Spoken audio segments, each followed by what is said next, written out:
Hello, everybody. My name is Jared Opsel. I'm the Executive Director of Givable, and we are here on a Zoom call with Mathews-Dickey Boys and Girls Club here in St. Louis, and we wanted to talk with someone there about how they're handling things with the COVID-19 pandemic, how they're still able to help people in the community, and how they're adjusting. And also, if you weren't aware of who Givable is, we're an organization who's focused on finding ways to get people involved in local giving. We have host events. We've actually promoted and hosted a Mathews-Dickey for an event before where we've helped raise funds for them. So that's a little bit about what we do. And now we'd like to hear a little bit about what Mathews-Dickey is doing now and what they do in normal times. Hi, everybody. My name is Sarah Paracha. I'm the Director of Development at the Mathews-Dickey Boys and Girls Club. In mid-March, we had to close our building due to the pandemic, and it was in the middle of our spring programming. So we had moved to a virtual format. Since the end of March, we have played 3 virtual programming videos a week.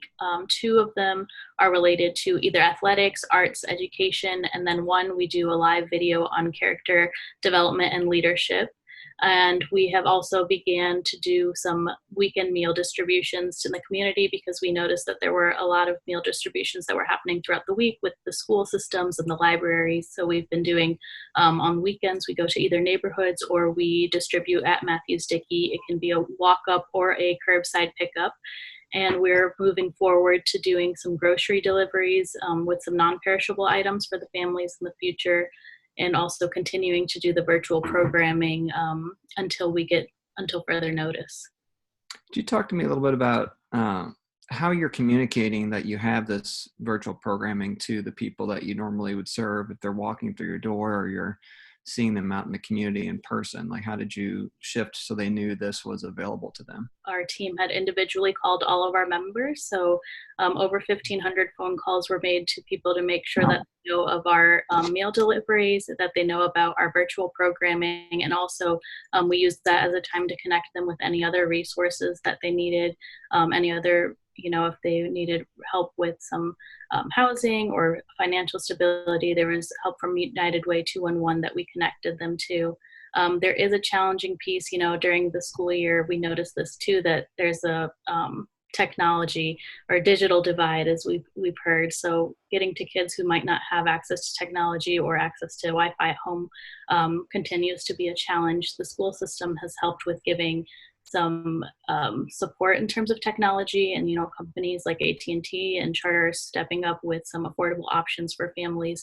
We'll see how that continues through the summer if we're unable to host an in-person camp, but we've gotten the word out through phone and then through mass emails and social media. Okay, well, that's good. Yeah, 1,500 calls, that's incredible. I'm guessing you weren't the only one doing that. You probably had a lot of people helping out. I actually did not help with that. Our entire program staff was helping with that, and they had a great system, and they got through the calls and recorded each of one of the needs that the members had. We do have a form on our website as well that people can fill out just with some needs that they have, and we connect them to resources that way as well. Yeah, that's very neat. Could you talk on another side of things with Mathews-Dickey, since you are the development director? Could you talk a little bit about how has this affected your ability to raise funds? Have you had to cancel events? Have you had to come up with completely new strategies to reach out, and just talk a little bit about that? Sure. We did have an event in April that we had to cancel, one that we were looking forward to. It's a career readiness workshop and luncheon for high school youth. The morning sessions, they go to 3 different workshops to learn about different career paths or learn about some skills that would be useful for college. And then in the afternoon, they have a luncheon where they get to connect with people in the community. It served as a networking and mentoring opportunity. And we also award scholarships to graduating seniors. So fortunately, we were still able to do so since we had some funds raised for the event. So we're announcing next week, actually, the students whose applications were selected for scholarships based on their academic achievements, community service, and extracurricular involvement. However, that event, we do generate revenue from guests who are attending during the luncheon. So we did have a little bit of a loss there. And then just moving forward, we're seeing just, a lot of the funding right now is going to support the pandemic. And although that we are, responding to the pandemic with meals and virtual programming, we're seeing that there's less funds available for general operating expenses that still need to be covered while we're responding to the pandemic. Hmm. And kind of related to that, are you aware if your agency has had any luck accessing any of the funds that have come through the CARES Act or any other federal programs that have been released lately?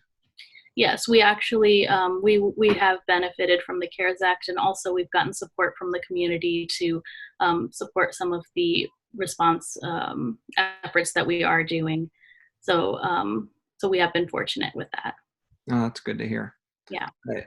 So, I think probably most of the people that'll be listening to this will be many of our nonprofit partners that we work with and support. And, thinking of that audience, do you have any insights that you could share with them, especially maybe some of the smaller ones where it's just a handful of staff or volunteers trying to figure out how they can still serve the community right now when things are so much different and there's so many restrictions? I mean, do you have any words of wisdom or anything you could impart upon them that would, help them through this? I would say communication and staying in touch goes a long way. I mentioned the phone calls that we made to our membership, and the community just appreciated that so much that, if there was a resource that they needed that we weren't able to provide, we were able to provide a connection to another nonprofit organization that provides that service. So I think this is an important time for all of us to work together to share the resources of what we can offer and just be in touch with the community that we serve. Mm-hmm. That's great. Did you have anything else you just wanted to share about Mathews-Dickey and what you're working on during this time before we sign off and say goodbye for the day? I would say that's, we're continuing to brainstorm how we can be effective and safe with delivering food and basic cleaning supplies to the community, and thinking of ways that kids can stay active while they're at home and engaged during the summer especially, and as they're wrapping up the school year, and just keep everybody in high spirits during these times. Mm-hmm. I think that's great advice. Well, that's all I have for you. Thank you for sharing all of that. I think it'll be very valuable to those nonprofit partners. I think it's good for the community also just at large to hear what you're working on despite all the restrictions that are out there. And also, I think they need to hear it from you that you're definitely still in need. Your agency needs their support, and many of the other hundreds of nonprofits in St. Louis need our community support still throughout all this, so that we can improve, everything that we see and touch and feel in St. Louis. Because that's what all these nonprofits do, is they improve every bit of our lives here in St. Louis. Yeah, and I will say St. Louis is a very generous and giving community, so we're lucky to be part of this group. Great. Well, again, thank you very much, and thank you everyone for tuning in and listening. Again, this is Jared Opsel with Givable, and we're hoping to bring a few more of these over the next few weeks so you learn more about what the nonprofits are up to in the community, how they're still serving you, and ways that you can get involved and support them. Thank you. Thank you.